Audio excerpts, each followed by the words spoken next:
Vamos iniciar a quinta parte em nome do Senhor Jesus. Esta quinta parte terá 6 horas e 35 minutos de duração, divididas em 6 etapas. Esta primeira etapa terá 1 hora e 22 minutos de duração. Vamos então agora voltarmos no começo, porém, olhando tudo de um ângulo diferente. Quando ainda estava tudo bem no céu, quando Lúcifer achou que ele poderia abusar da liberdade que tem no céu e montar para ele uma nação à parte, foi então quando ele contaminou os 711 milhões de anjos. Quando eles acharam que estava bom para fazerem a separação, aí o Senhor Deus interviu. Foi aí então que Lúcifer se apavorou. Ele pensou, e agora? Caí no juízo de Deus.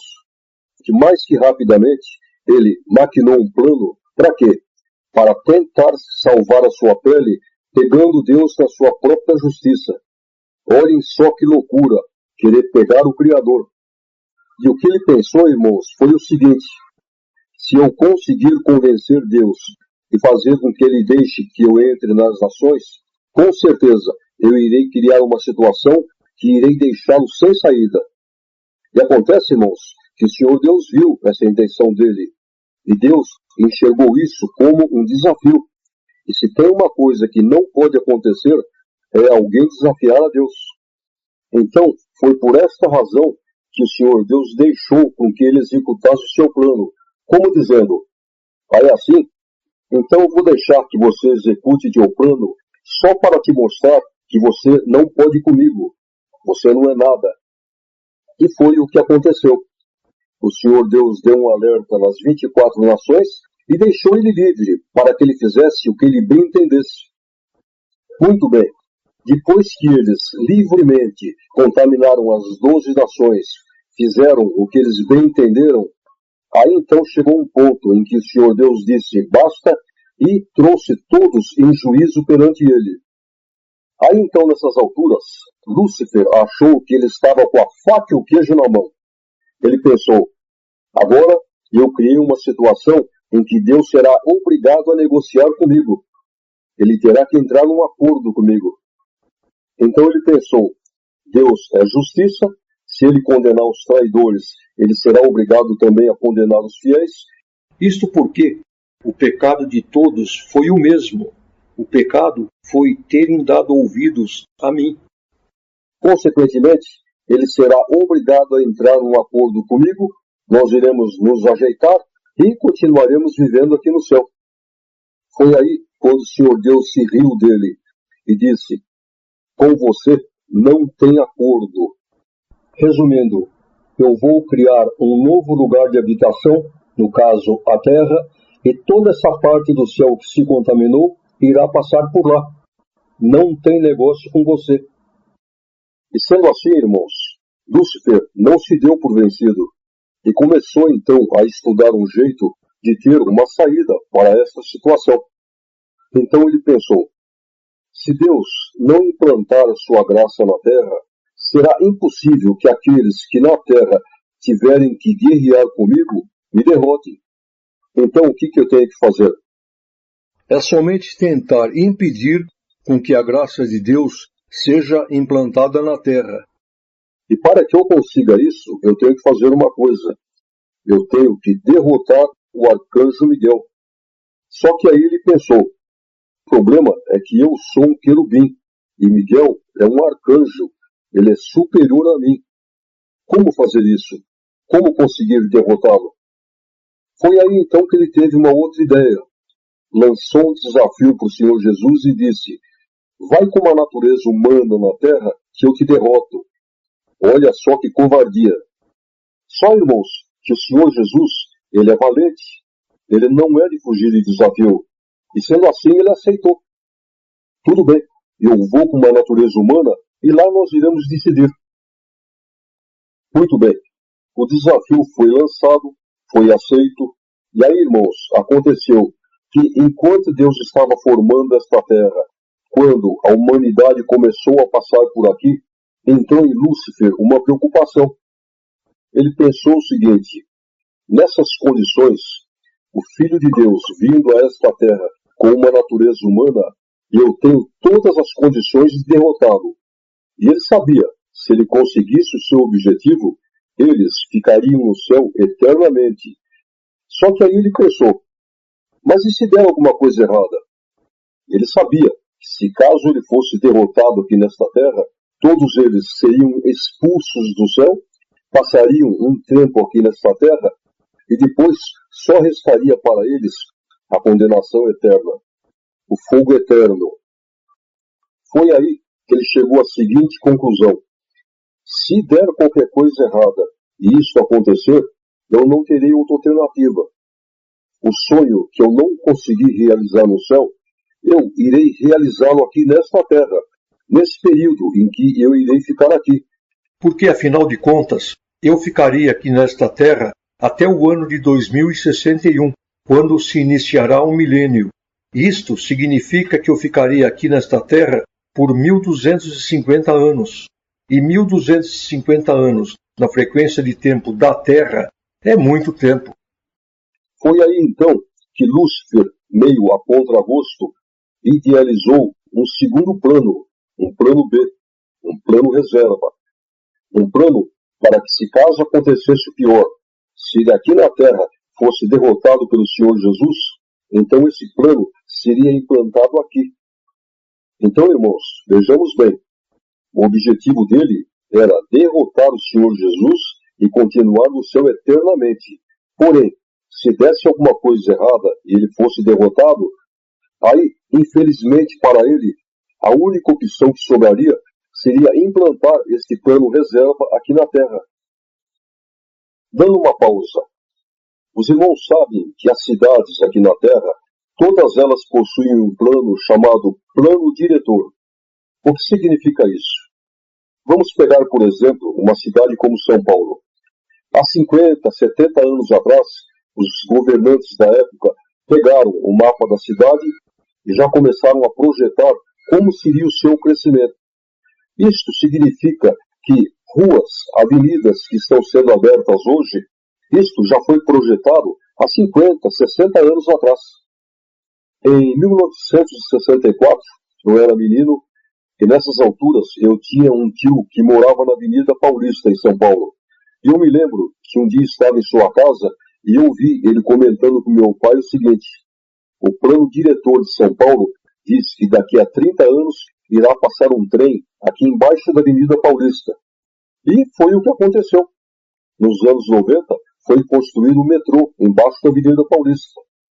Então, irmãos, este plano diretor que as cidades possuem, independente do que irá acontecer no futuro, dos partidos políticos, dos governantes, este plano é rigorosamente obedecido.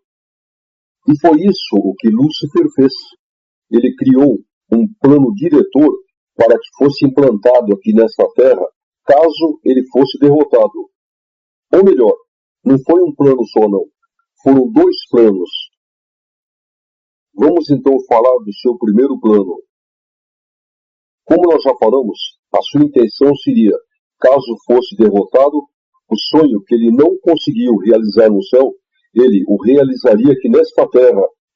Ele iria governar este mundo. E quando se fala em governar o mundo, significa economia, política e religião. Mas agora então eu pergunto, como que o espírito que anda pelos ares iria governar a economia, a política e a religião no mundo? É isso que nós iremos ver agora. Então este, irmãos, é o seu plano número 1. Vamos então agora falarmos do plano número 2. Durante a fase da execução do seu primeiro plano, seria aquela fase em que ele estaria realizando o seu sonho, ou seja, estaria dominando o mundo. E este primeiro plano, Lúcifer planejou que ele iria durar até o ano de 2001.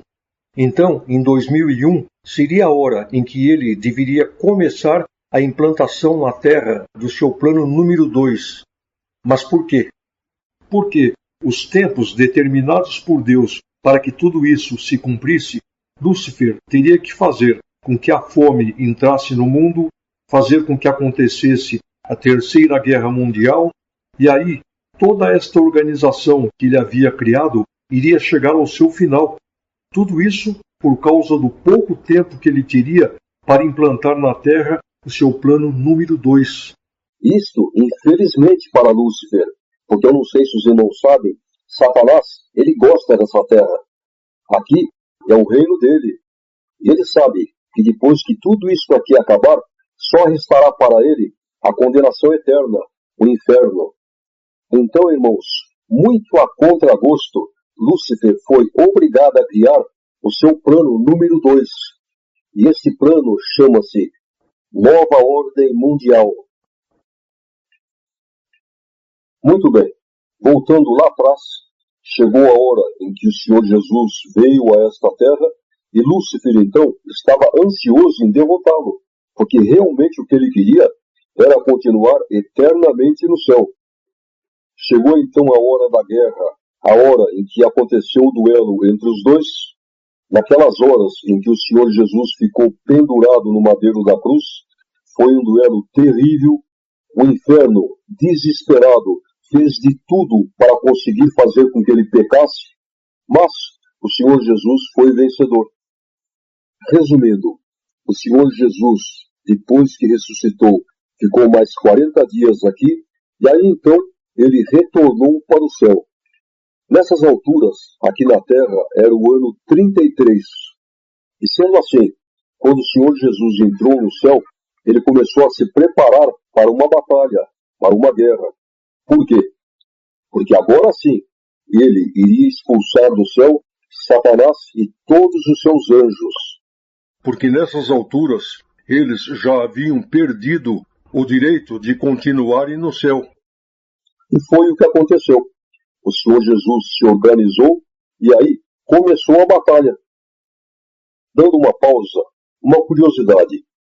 Como já foi falado, os anjos no céu são um espírito colocado dentro de um corpo material.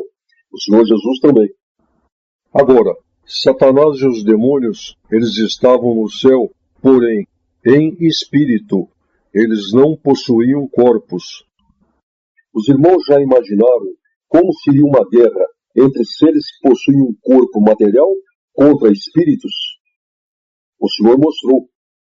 Foi uma guerra de poder e força espiritual. E aí então o que aconteceu foi o seguinte: o Senhor Deus convocou e revestiu os seus anjos para esta guerra e teve início a batalha. O Senhor mostrou que participaram do exército do céu aqueles 17% de anjos da nação 1 até a 12 que ficaram fiéis a Deus, mais uma grande parte dos anjos da nação 13 até a 24. Mas, por que o Senhor Deus teve que convocar anjos das nações que não haviam sido atingidas, da nação 12 até a 24? Por quê?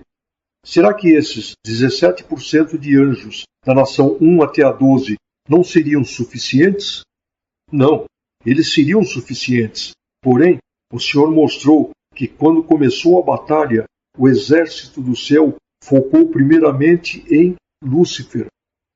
E aí então, quando deu 12 horas e 35 minutos de batalha, foi quando eles conseguiram jogar Satanás para fora do céu. Nessas alturas, aqui na Terra já era o ano 557. E o Senhor mostrou que do ano 265 até o ano 557, neste período, não ficou nenhum demônio aqui nesta terra. Por quê? Porque todos estavam no céu envolvidos naquela guerra. Então, irmãos, do ano 265 até o ano 557, não ficou aqui na terra nenhum demônio. E o Senhor permitiu com que isso acontecesse neste período, porque neste espaço de tempo não passou pela terra nenhum ser humano que teria que guerrear contra o inferno. Quando então aconteceu que Lúcifer e uma parte dos demônios foram jogados do céu, o Senhor mostrou que os demais abandonaram a batalha e, em questão de segundos, se espalharam por todo o céu. E é aí que estava o problema. Por quê? Porque, como demônios não têm corpos materiais, em questão de segundos eles se espalharam por todo o céu. Agora, com os anjos foi diferente, porque os anjos eles estavam em seus corpos celestiais, corpos materiais. E para que eles fossem atrás dos demônios, eles iriam demorar muito tempo viajando. Isso porque as distâncias no céu são muito grandes. E aí, o que foi que o Senhor Deus fez? Ele não teve nem o trabalho de levantar do seu trono. Ele só começou então a orientar e revestir os seus anjos. Por exemplo, Deus via que lá na nação 23, um grupo de demônios se esconderam em uma floresta. Naquela localidade, Deus revestia os seus anjos, os orientava e eles iam até lá e guerreavam até que conseguiam jogar todos fora do céu. Quando o último demônio foi jogado no céu, já haviam passado no céu 18 horas e alguns minutos de batalha. Nessas alturas, aqui na Terra, já era o ano 811, revelação de Deus. Lúcifer, de início meio desnorteado, depois ele parou e começou a pensar. Bom, nós estamos na mesma frequência de tempo da Terra e estamos no ano de 811.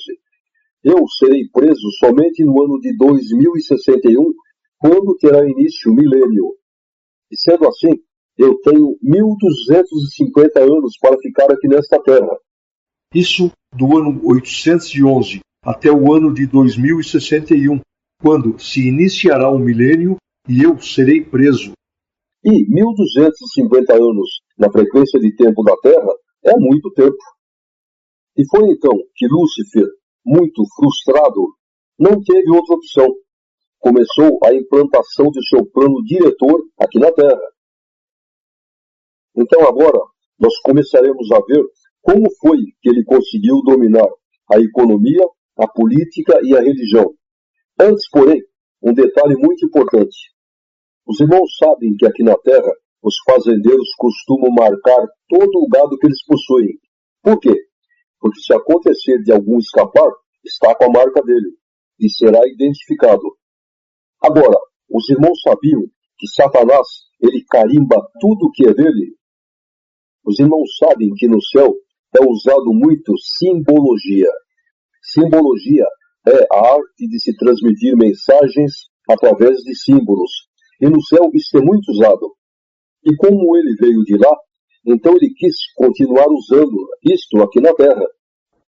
Antes que nós começamos a falar sobre como ele conseguiu dominar a economia, a política e a religião, vamos falar um pouquinho sobre simbologia. Só que antes de falarmos da simbologia do diabo, vamos falar primeiramente da simbologia do céu relacionado a esta terra. Os irmãos já perceberam que a Bíblia ela fala muito do número 7? Quanto 7 tem na Bíblia? E por quê? Por exemplo, quando os nazistas criaram essa filosofia do nazismo, eles criaram um símbolo para esse movimento, que era aquela suástica. O comunismo também tem um símbolo, que é a foice e o martelo. O PT não tem a bandeira vermelha? Muito bem. Os irmãos lembram que nós falamos na terceira parte sobre as 7 necessidades que Deus colocou nos anjos e que quando Lúcifer aprontou tudo isso que ele fez, ele enxertou na alma daqueles que deram ouvidos a 8ª necessidade, que é o orgulho próprio, a vaidade. Só, vejamos bem, para que se possa morar no céu, tem que ser somente 7 necessidades, não pode ser 8. Então, irmãos, por causa disso, o Senhor Deus adotou o número 7 como um símbolo de toda esta luta que haveria de acontecer aqui na Terra. E por causa disso, ele homenageou o 7. Ele fez o mundo em 7 dias. Por exemplo, Josué, para conseguir dominar Jericó, ele teve que rodear a cidade durante 7 dias, tocar 7 vezes a trombeta. No tempo de José, no Egito, os 7 anos das vacas gordas, os 7 anos das vacas magras. Eliseu mandou aquele leproso mergulhar no Rio Jordão 7 vezes. No Apocalipse, os 7 castiçais. Quantos 7 tem na Bíblia? Então agora os irmãos comecem a observar. Como Satanás, ele profana tudo o que é do céu, ele criou no meio do povo um ditado que diz que 7 é conta de mentiroso. Os irmãos estão entendendo? Falar isto é uma profanação contra um símbolo de Deus.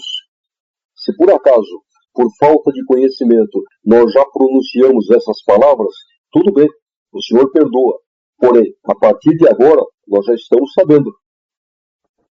Segundo número que a Bíblia mais fala é o número 12. Por quê? Porque foram 12 nações contaminadas no céu. Então, irmãos, olhem quanto 12 tem na Bíblia. As 12 tribos de Israel, os 12 apóstolos. O Senhor Jesus, com 12 anos, estava discutindo com os doutores do templo. Em Apocalipse, o muro com 12 portas. Outro número, que também é um número do céu, é o número 3. Por quê?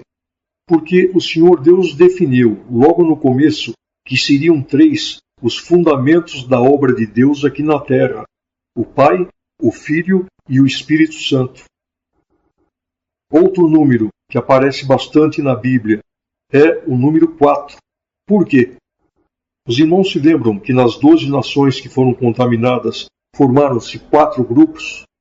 Primeiro grupo, Lúcifer e os 711 milhões de demônios que provocaram tudo isso. Segundo grupo, toda aquela terça parte do céu que se envolveu e pecou por ter dado ouvidos a Lúcifer. Terceiro grupo, são aqueles 3% de anjos que não se envolveram com Lúcifer, mas que pecaram de uma maneira diferente, os quais são os ETs.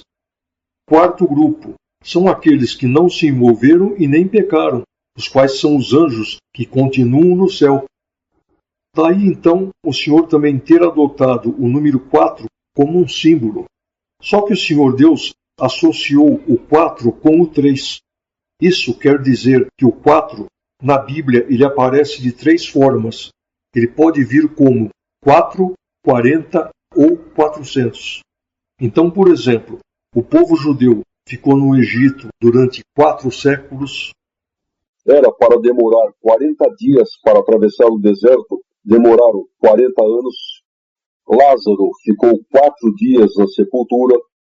Tentação de Jesus, 40 dias. Os 4 animais do Apocalipse. Depois que o Senhor Jesus ressuscitou, ele ficou ainda nesta terra por mais 40 dias. Então agora eu pergunto, qual é o 4º mês do ano? É abril. E o Senhor mostrou, revelação de Deus, que o Senhor Jesus nasceu no mês de abril, especificamente no dia 1º de abril. Daí, o diabo já ter criado outro ditado no meio do povo que diz que 1º de abril é o dia da mentira. Se já aconteceu de algum de nós, por falta de conhecimento, ter brincado com isso, a partir de agora, não brinquemos mais.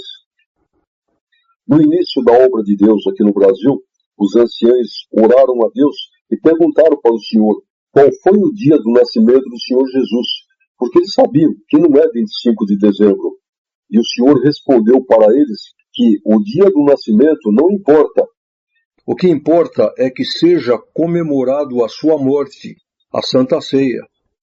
Então, irmãos, eu falei sobre o dia do nascimento do Senhor Jesus somente para que os irmãos vejam como Satanás profana tudo o que é do céu. No tempo do Senhor Jesus, a pecuária em Israel era constituída de criação de ovelhas e de cabras. O Senhor Jesus pegou para ele o símbolo do cordeiro. Isso porque o cordeiro é manso e humilde. Satanás, então, só para não ficar por baixo, já pegou para ele o símbolo do bode. Então, os irmãos podem observar, por exemplo, que existem rituais satânicos de magia negra, nos quais eles lavam as cabeças das pessoas com sangue de bode. Uma irmã testemunhou que quando o Senhor a chamou na graça, ela não conseguia deixar de ir no forró. Foi quando então um dia o Senhor deu uma revelação para ela. E nesta revelação ela viu o baile e todos os homens que estavam dançando, eles não tinham pés, eles tinham casco de bode. Aí ela se apavorou e o Senhor fez a obra. Agora, vamos começar a falar dos símbolos que Satanás adotou para ele.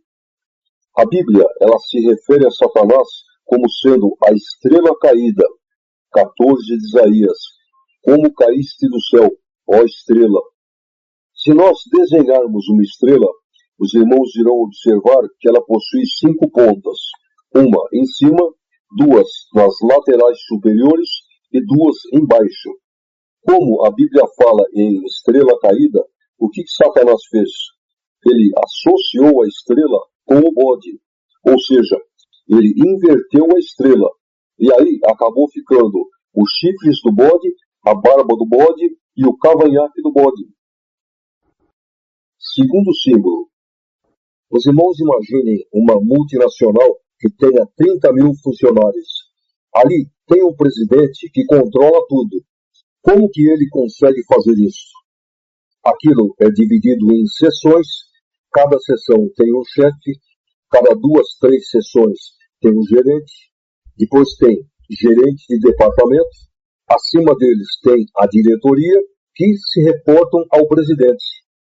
Quando, por exemplo, o presidente quer mexer na produção, ele não precisa ir lá embaixo falar com os peões.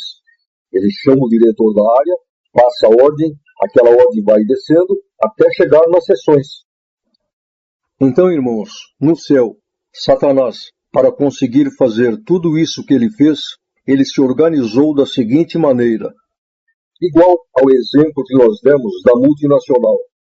Ele em cima, como cabeça, abaixo dele os serafins e embaixo os demônios, a peãozada.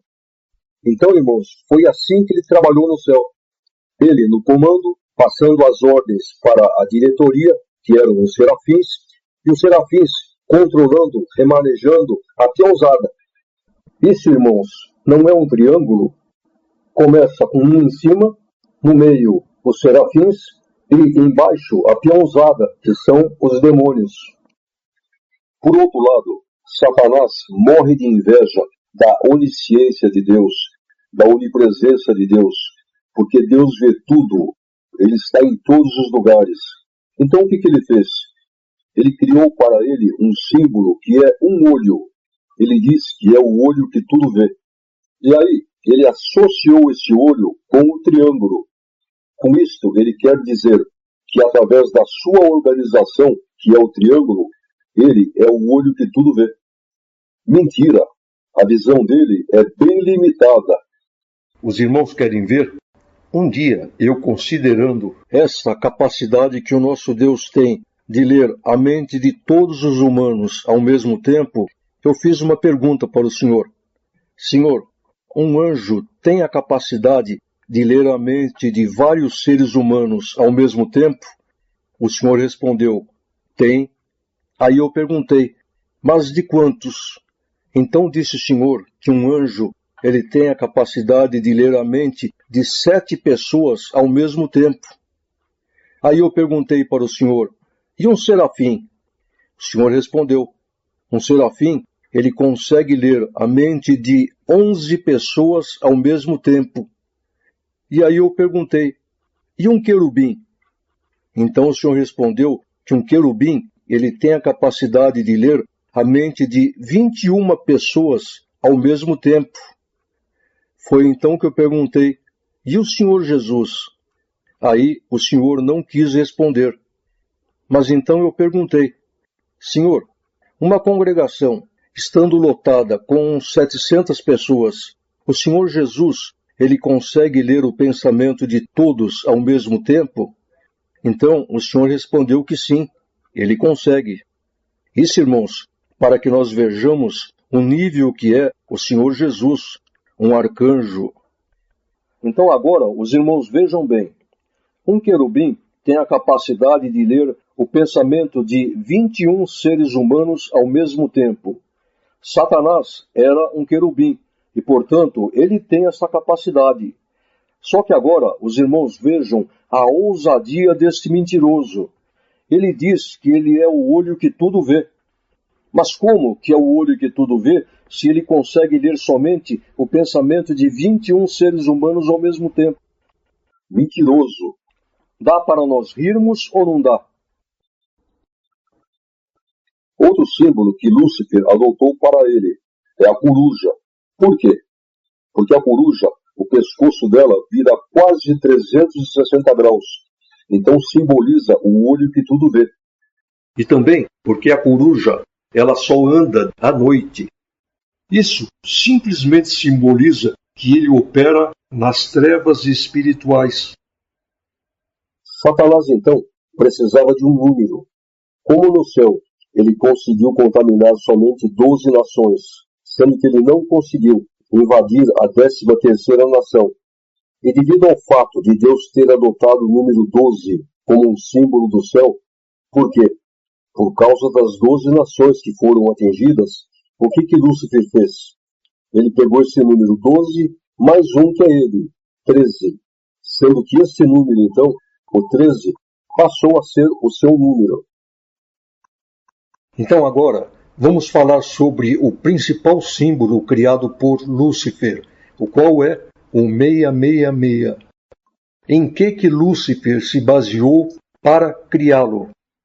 Como os irmãos se lembram, no céu, de todos aqueles que deram ouvidos a Lúcifer, aqueles 112 bilhões de anjos, 35,59% ficaram fiéis a Deus e 64,41% traíram a Deus.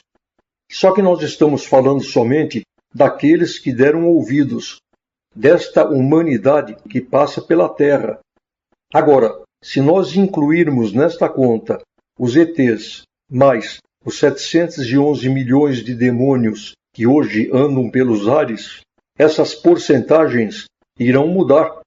E aí irá ficar da seguinte maneira: 33,4% de fiéis e 66,6% de traidores. Foi então que Satanás pegou esta porcentagem de traidores, 66,6%, como um símbolo, o qual ele usaria de várias maneiras aqui na Terra. A partir de agora, os irmãos podem começar a observar como que Satanás utiliza esta simbologia aqui na Terra. E mais, ele faz muitas vezes com que o homem inconscientemente use os seus símbolos. Por exemplo, quando um carro para quebrado na rua, o que é colocado atrás? Um triângulo. Pisca-alerta, triângulo. Os irmãos irão começar a perceber como Satanás carimba tudo que é dele através desta simbologia. Então agora vamos começar a falar de como ele conseguiu o domínio da economia no mundo. No ano 1033, na Alemanha, ele selecionou 13 famílias de judeus. Por que 13? Porque 13 é o número dele. E por que judeus? Porque judeu é o povo de Deus. Então ele quis ter o gostinho de tirar de lá. E o Senhor mostrou que na época essas 13 famílias juntas davam um total de 55 pessoas.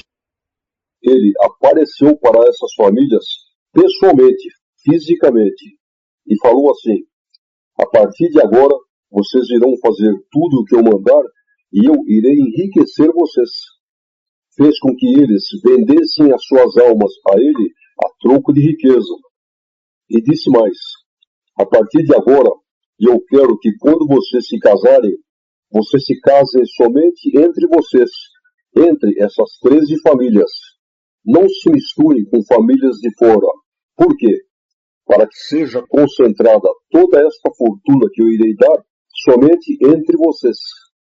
Essas 13 famílias, então, receberam o nome de Illuminatis, o que significa iluminados, iluminados pelo diabo.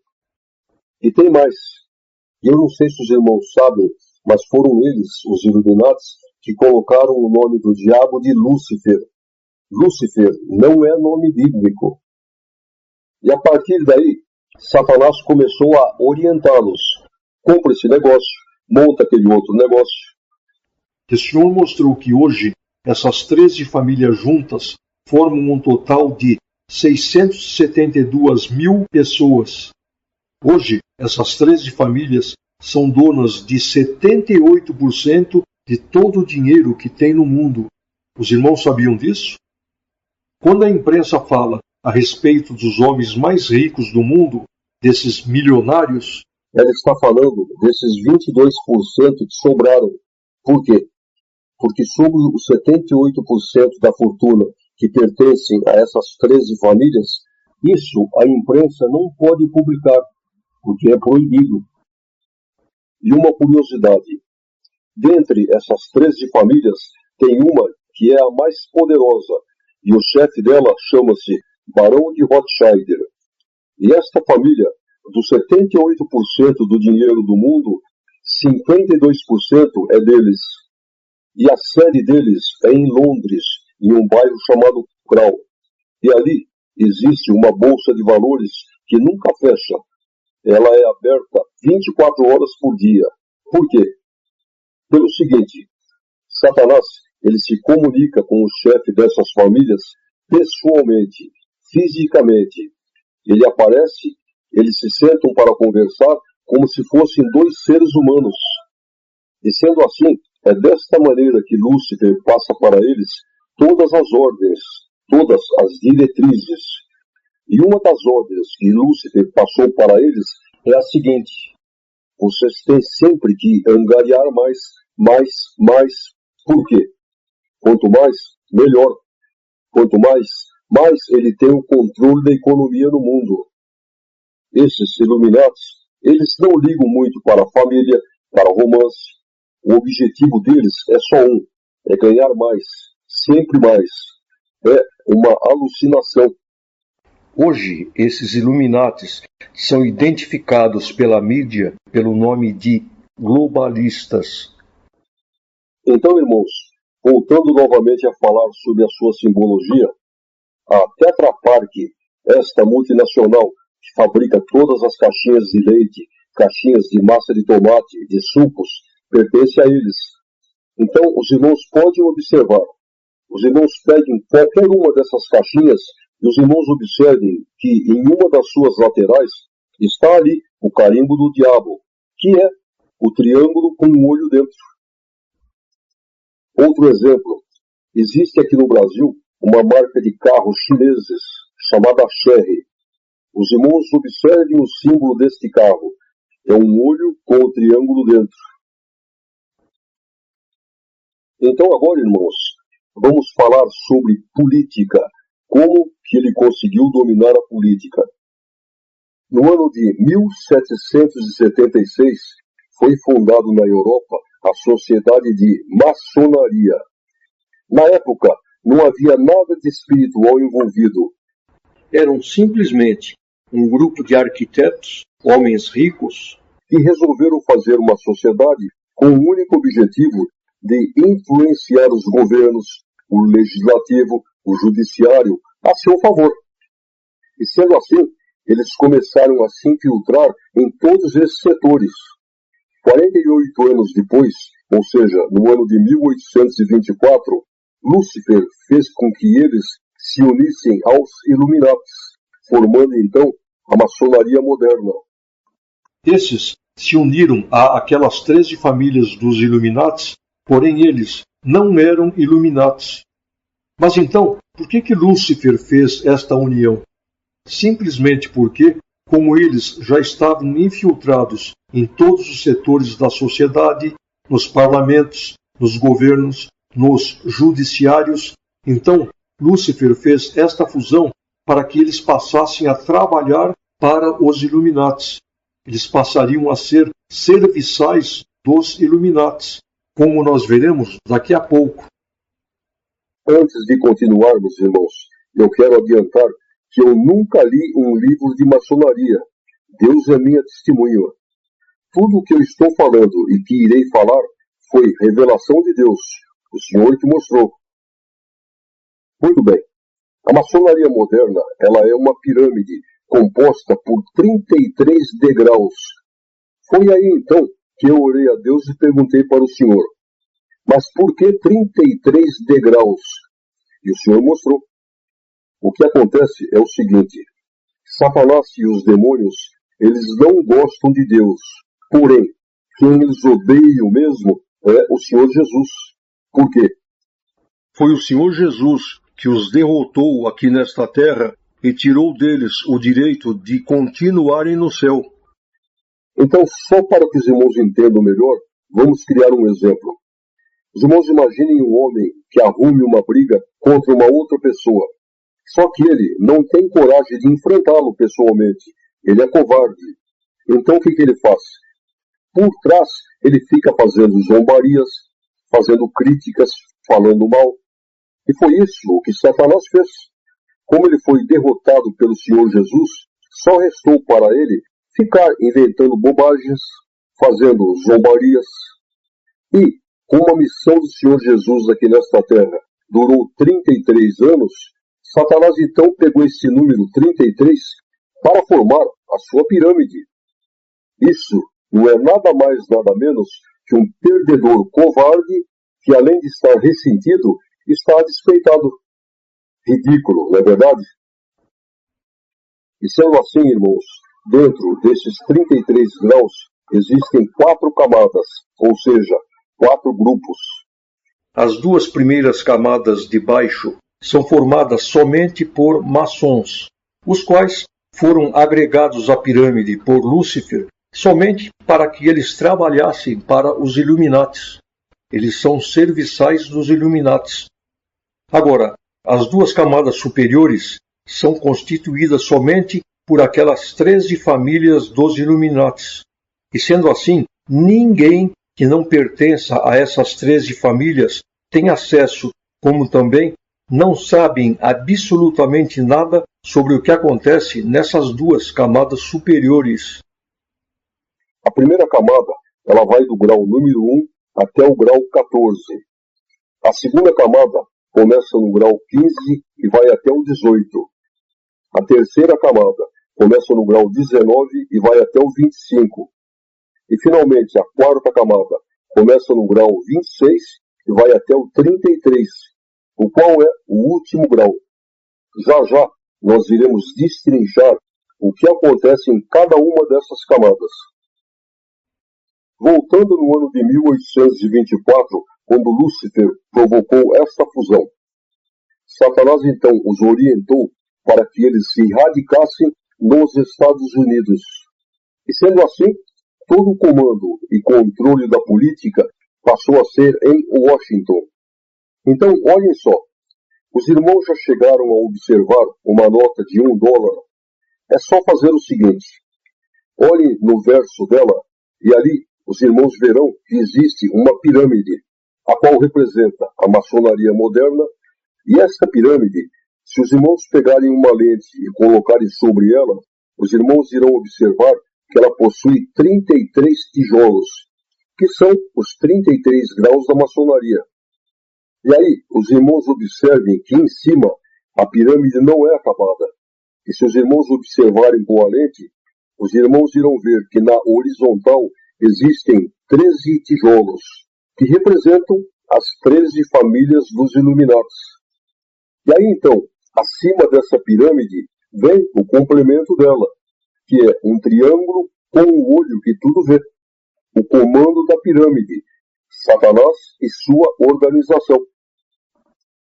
Se os irmãos olharem na frente da nota, do lado direito, acima do número 1, é só colocar uma lente ali e os irmãos verão que ali existe uma coruja, o qual também é um símbolo dele. Outra curiosidade, o dólar, ele foi feito há mais de 200 anos atrás.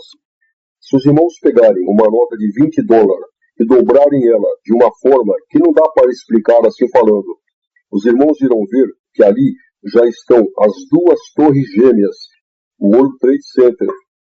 Daqui a pouquinho nós já iremos falar sobre isso. Então agora os irmãos vejam bem, o centro de controle da política, aonde está o comando central, é Washington. Porém, eles estão infiltrados em todos os governos do mundo. E foi assim que Satanás conseguiu também o controle da política no mundo. E aí um detalhe. Os maçons que estão nas 2 primeiras camadas de baixo, eles não sabem nada sobre o que acontece nas 2 camadas superiores, onde estão os Illuminates. E hoje, como os maçons estão preocupados e querendo saber o que acontece lá em cima, Satanás se aproveita disso e os engana, falando para muitos deles que o povo da congregação tem a luz. Então é por causa disso, irmãos, que muitos anciães, diáconos, cooperadores estão sendo perseguidos por eles. Então agora vamos começar a falar de como ele conseguiu o controle da religião. Como os irmãos já sabem, no ano 70 os romanos dizimaram a igreja, praticamente acabaram com o cristianismo, e aí então, quando chegou no ano 300, a religião oficial de Roma era o mitricismo. Eles acreditavam no deus Mítria, tudo idolatria.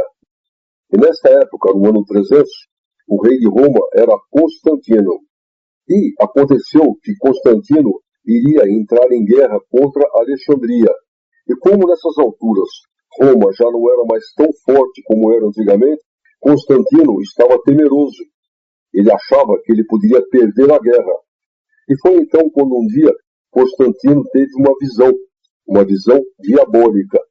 E nesta visão ele viu o Cristo pregado na cruz, sendo que o Cristo falou para ele: dê uma cruz de madeira para cada soldado, vão e fazem assim e assim, que vocês vencerão a guerra. Constantino creu e foi isso que ele fez. Os soldados foram todos com uma cruz de madeira na mão e aconteceu que eles acabaram ganhando a guerra. Foi então que Constantino se converteu ao cristianismo.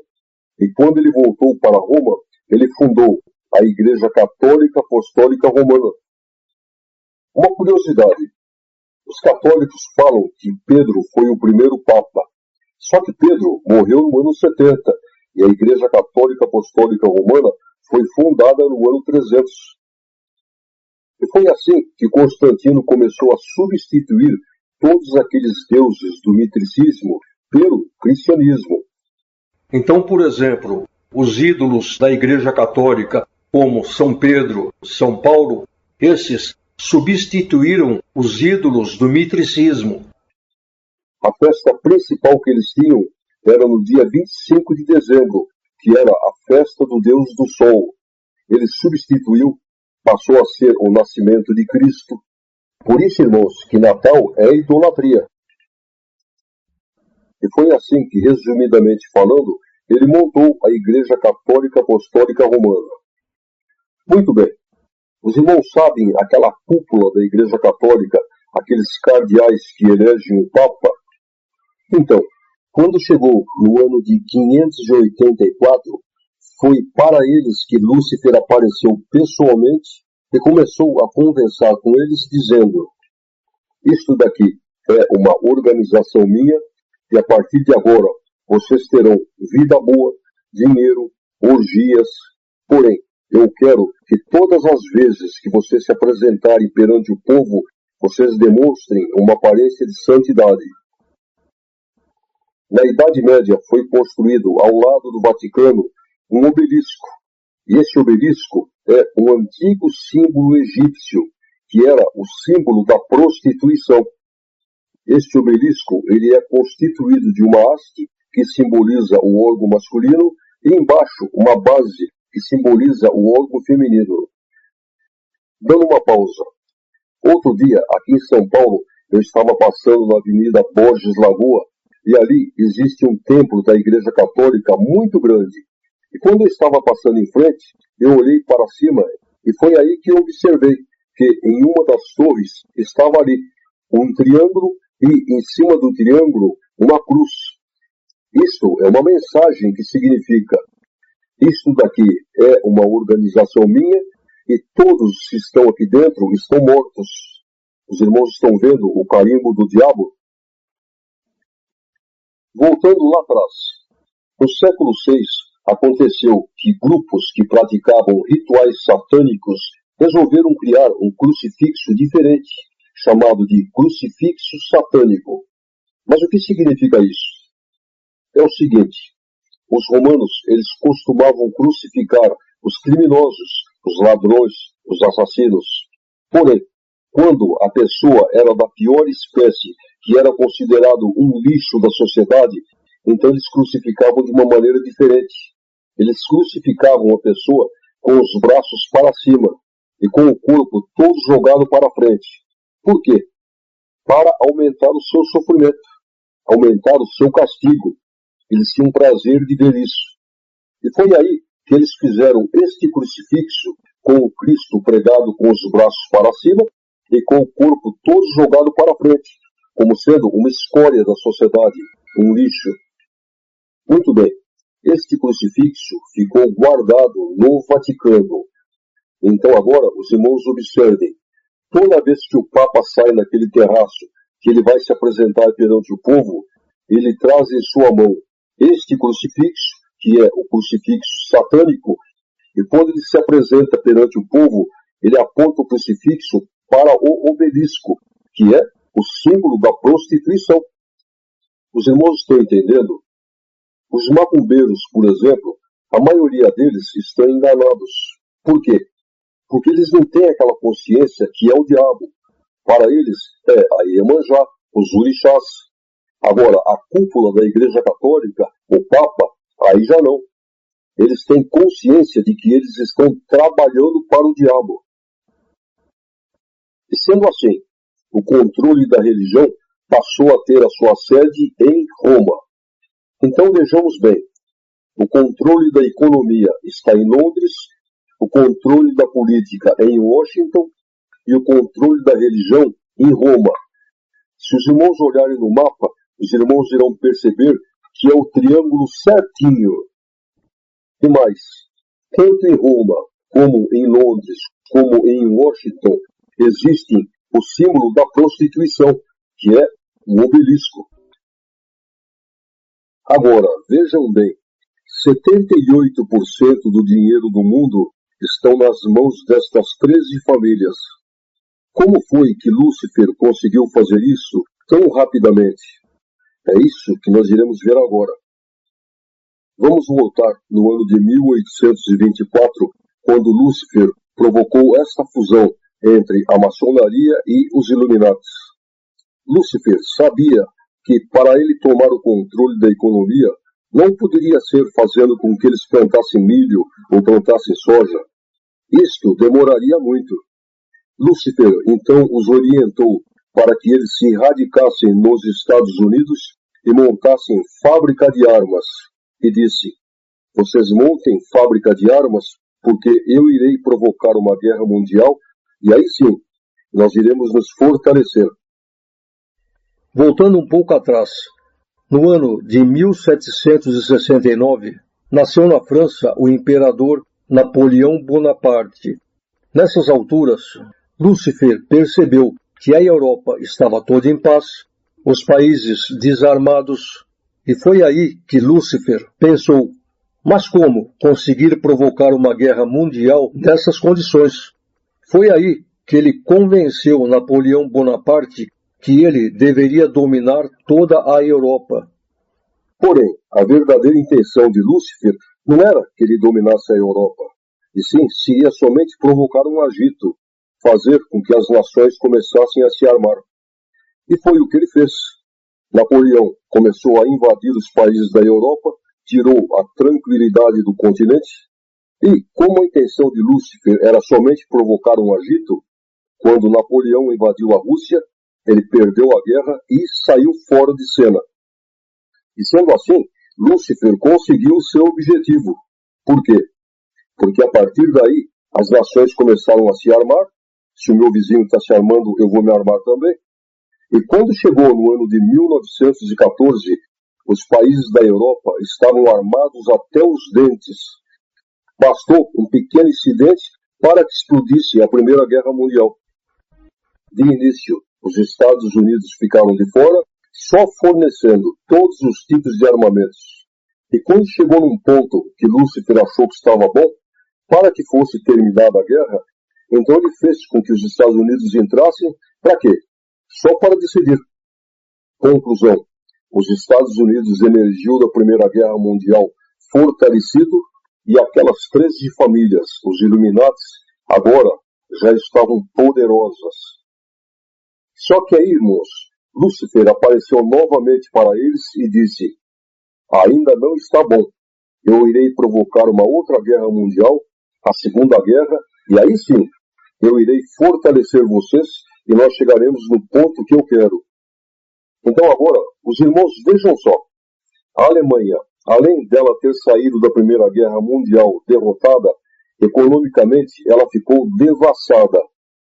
Durante a década de 20, como também no princípio dos anos 30, a situação econômica da Alemanha estava num caos tão grande que a inflação era 1.000 e poucos % ao dia.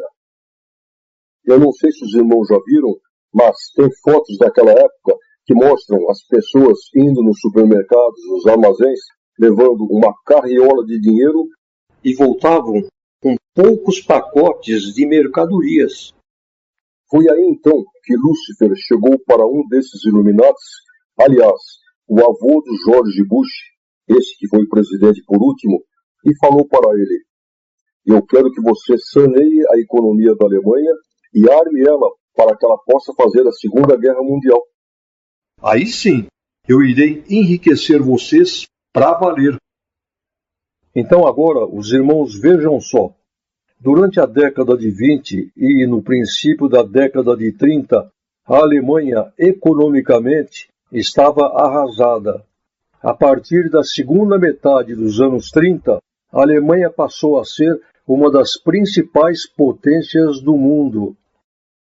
Então, os irmãos vejam bem que um banqueiro americano foi quem armou a Alemanha para que ela pudesse fazer a Segunda Guerra Mundial. E agora, uma coisa interessante. Os militares, eles tentam incutir na cabeça dos soldados um sentimento de patriotismo, morrer pela pátria. No entanto, mal os soldados sabem que, na realidade, o que eles estão fazendo é guerra de banqueiros. Guerra para enriquecer banqueiros. E tem mais outra coisa.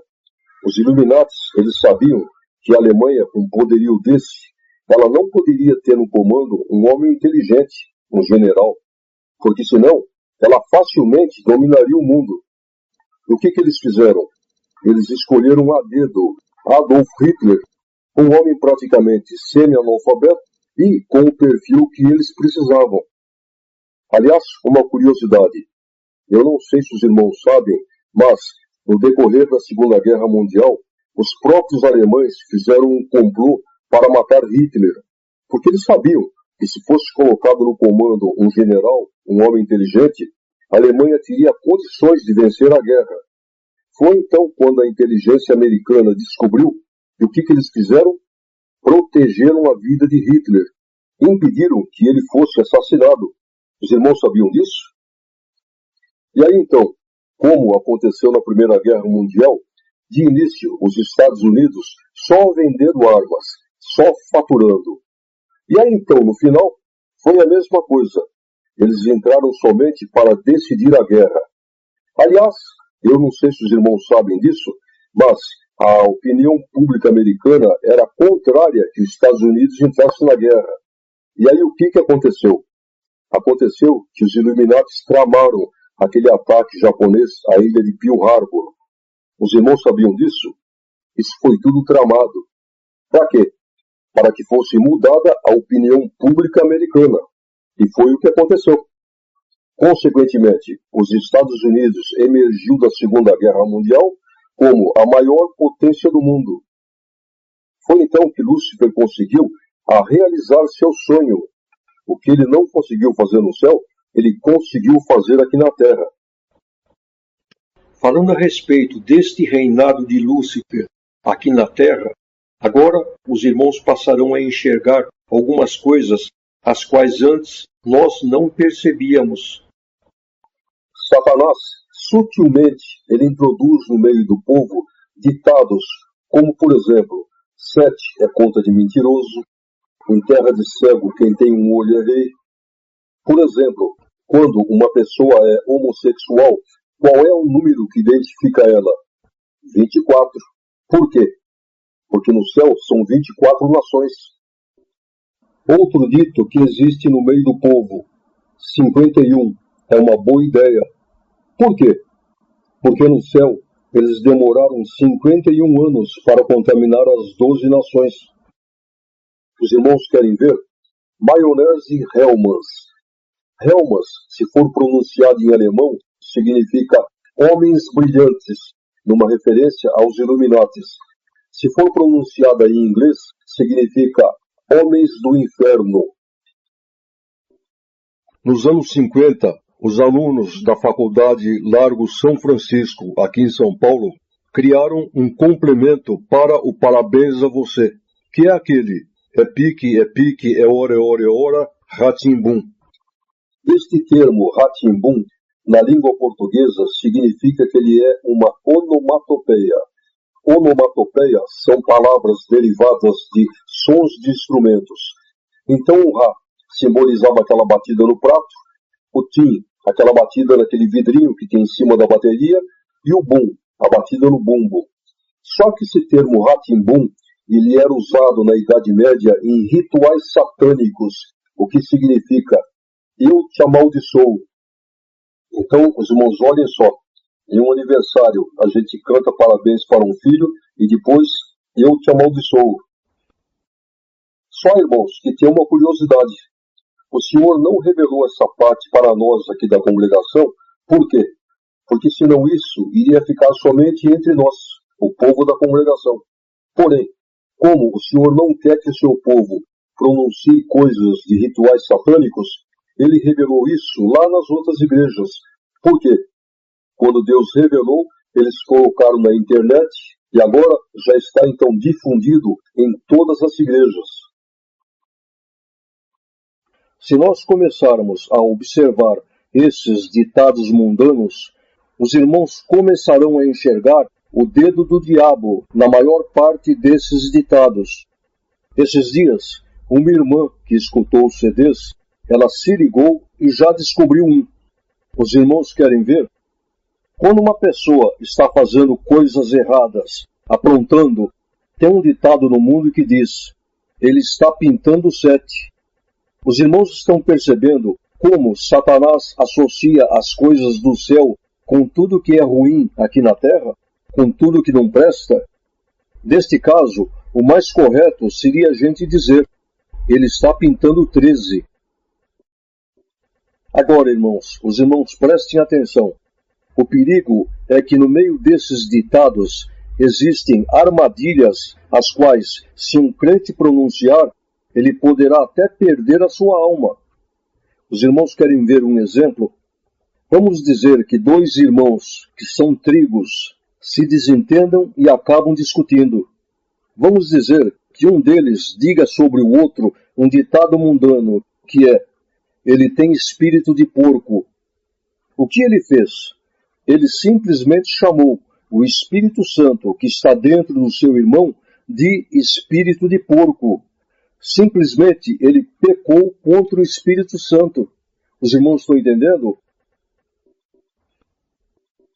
Leitura número 157. Mateus 5, verso 22. Eu, porém, vos digo que qualquer que se encolerizar contra seu irmão será réu do juízo, e qualquer que disser ao seu irmão raca será réu do sinédrio, e qualquer que disser louco será réu do fogo do inferno. Então vejamos bem, irmãos, qualquer que se encolerizar contra seu irmão será réu do juízo. O que significa isso? Significa que aqui nesta terra ele já cairá no juízo de Deus. E, consequentemente, aqui nesta terra ele sofrerá as consequências dos seus atos, porque Deus é justiça. Agora, raca significava inferiorizar uma pessoa, ofendê-la. Por exemplo, era como se hoje nós chamássemos o nosso irmão de babaca. Sinédrio significava um ajuntamento de pessoas que julgam. Então disse o Senhor: quem chamar o seu irmão de raca será réu do sinédrio, ou seja, quem ofender o seu irmão ou inferiorizando-o será julgado pelos demais. Agora, aquele que disser do seu irmão, louco, este será réu do inferno. O que significa isto? Eu orei ao Senhor e o Senhor esclareceu o seguinte: qualquer que chamar o seu irmão de louco, este terá que enfrentar o juízo final. Se for um trigo, a hora que o corpo morrer, ele não poderá ir para o céu. Ele ficará dormindo na sepultura. Por quê? Porque ele será réu no juízo final. Agora, no caso de um trigo problemático recuperável chamar o seu irmão de louco, este fatalmente ficará acordado em cima do túmulo, sofrerá as consequências do poder da sepultura. Mas por que o Senhor Jesus falou que quem chamar o seu irmão de louco será réu do fogo do inferno? Vejamos bem, existe diferença entre uma pessoa que tenha mente fraca, Alzheimer ou qualquer tipo de doença mental de uma pessoa louca. Mas por quê? Porque todos os que enlouquecem, isso acontece porque o seu corpo ficou possuído por um demônio, por um espírito contrário. Ele ficou literalmente endemoniado. Vejamos bem, uma pessoa que está em um hospício é diferente de uma pessoa que está em uma clínica de repouso ou com uma mente fraca. O louco, ele mesmo não tem consciência. Por quê? Porque aquele demônio que entrou no seu corpo faz com que ele, o espírito, se desligue do cérebro. E aí o demônio é que se aposta do seu cérebro, do seu corpo. E aí então tiveram irmãos que me perguntaram: mas irmão, neste caso a pessoa não sofre porque ela está sem consciência. Não é bem assim, irmãos. O seu espírito fica fora do corpo, consciente e sendo atormentado pelos demônios. E se um dia ela voltar ao normal, ela não se lembrará do que aconteceu quando ela estava fora do corpo, simplesmente porque o seu cérebro não registrou nada. O demônio, quando se aposta do corpo de uma pessoa, de vez em quando ele deixa com que a pessoa recobre a consciência. E aí, irmãos, os irmãos não imaginam o que ele judia dessa pessoa. Ele fica ali atormentado pelos demônios. Mas e por que Deus permite isso? Por 3 motivos. Primeiro motivo, pode ser um castigo de Deus pelo grau de revolta que esse espírito, que esta pessoa teve no céu. Segundo, pode ser uma cobrança de Deus por causa de alguma coisa má que a pessoa praticou aqui na terra mesmo. E terceiro, no nosso caso, no meio do povo de Deus, pode ser como um castigo por uma desobediência. Quando eu era moço, um dia, em uma reunião da mocidade, o irmão ancião contou um caso que aconteceu. O senhor tinha orientado um irmãozinho que ele não queria mais com que ele fosse ao cinema. E aí o que aconteceu? Esse rapaz desobedeceu e foi ao cinema. E aí aconteceu que quando ele estava sentado assistindo um filme, ele viu achegar-se perto dele um vulto preto. E foi quando ele viu esse vulto entrando dentro do seu corpo.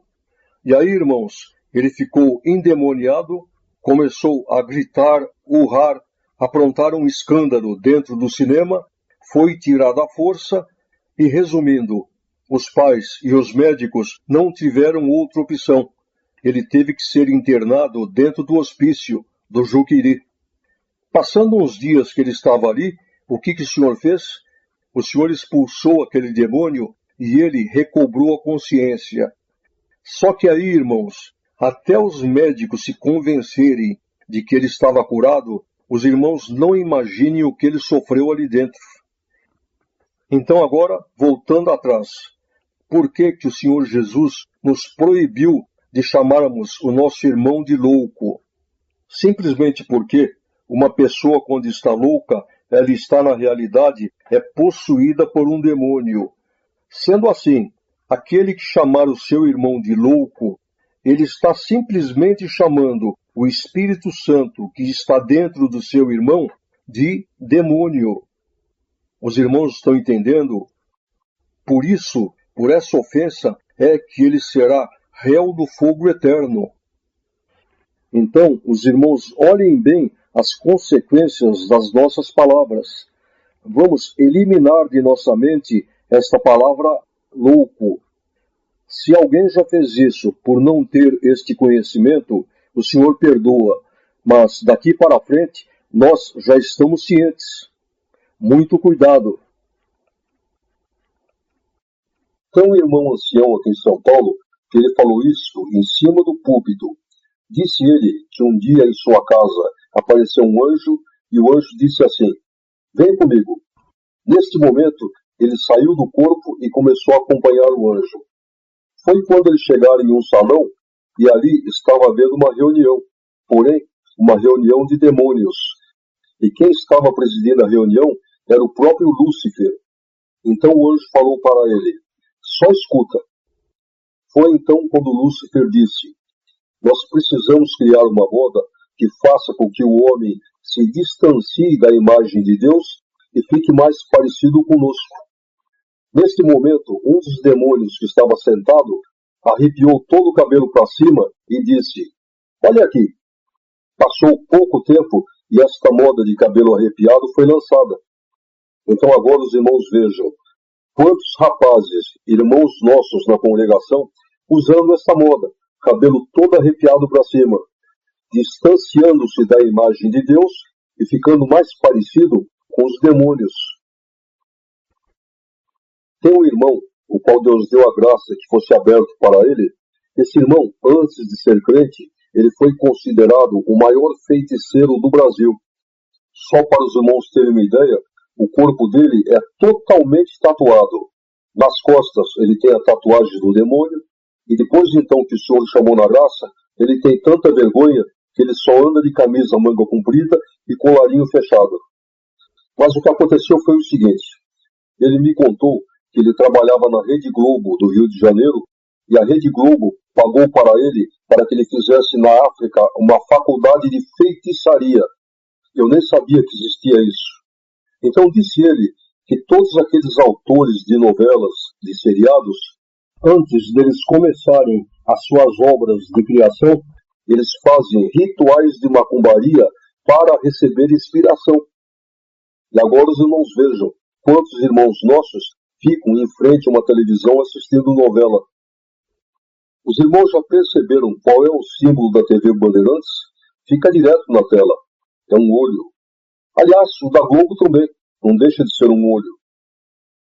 Um dia, os meus netinhos estavam assistindo o desenho animado e aí eu, passando, observei que um daqueles personagens estava invocando os espíritos dos ares.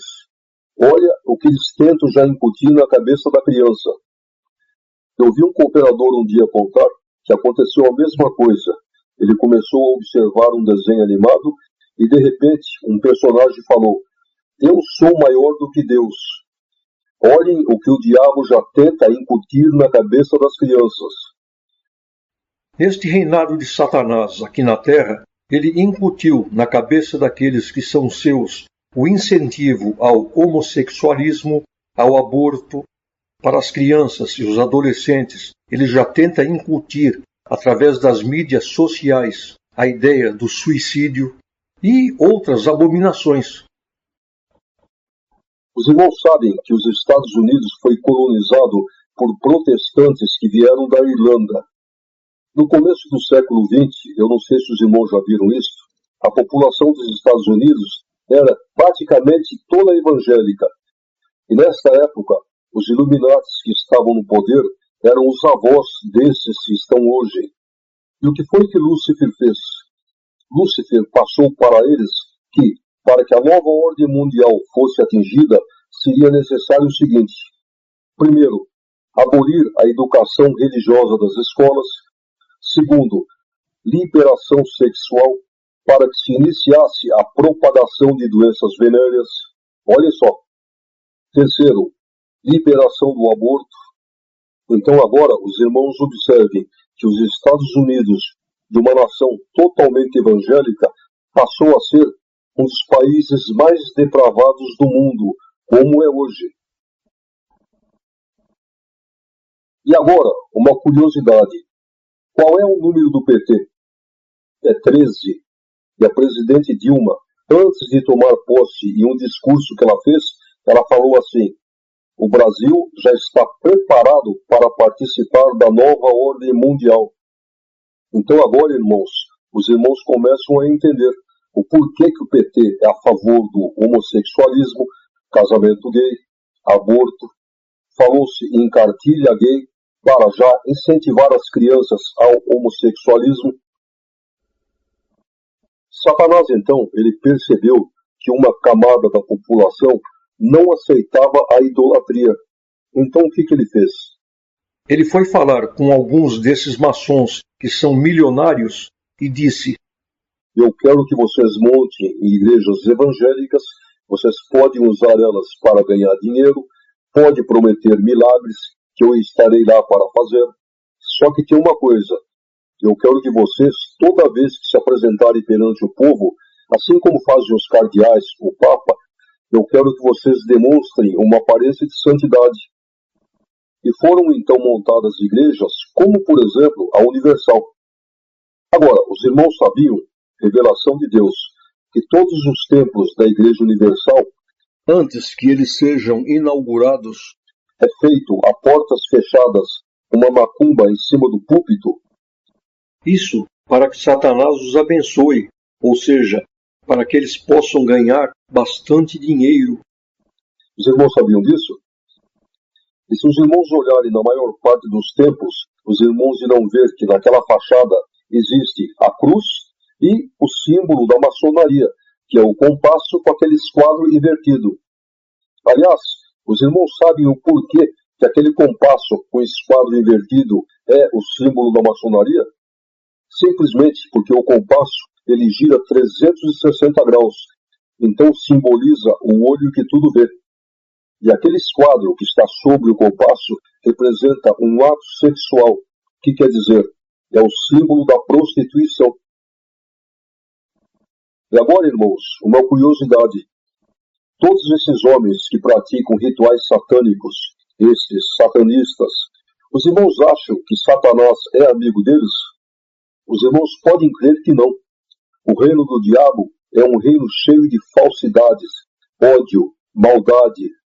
Os irmãos sabem que quando chega na hora da morte de um deles, o próprio diabo vem para atormentá-los. Eles morrem em desespero, vendo o inferno. Isso acontece também com os cardeais, com os papas. Agora, irmãos, isso tudo que o Senhor está dando de falar para os irmãos, aqui na Terra, só quem sabe desses planos, com todos os detalhes, são somente 3. Primeiro, Lúcifer. Segundo, a 4ª camada da pirâmide, os Illuminates. E terceiro, nós, os filhos de Deus, porque agora nos está sendo revelado pelo Senhor. Nenhum outro ser humano ou maçônico nesta terra sabe disso. Muito bem. É uma ordenança do diabo para todos aqueles que fazem parte do seu esquema, ou seja, da pirâmide, que qualquer pessoa que falar em público a respeito de algum segredo da maçonaria, seja o segredo que for, esta pessoa terá que ser silenciada. Então, irmãos, os irmãos não imaginam o ódio que ele tem de mim. Por quê? Porque eu falo sobre todos esses segredos da maçonaria em público, falo nos áudios, e esses áudios estão sendo ouvidos em todos os lugares do mundo onde tem a obra de Deus. Só que eu falo em nome do Senhor Jesus, quer dizer, mandado pelo Senhor Jesus. E aí o que acontece é que Satanás fica somente passando vontade de me pegar. Agora, quando chegar o dia da minha partida aqui desta terra, se o Senhor permitir com que ele tire a minha vida, ele estará me fazendo um favor. Ele estará me mandando para o céu. Que bom!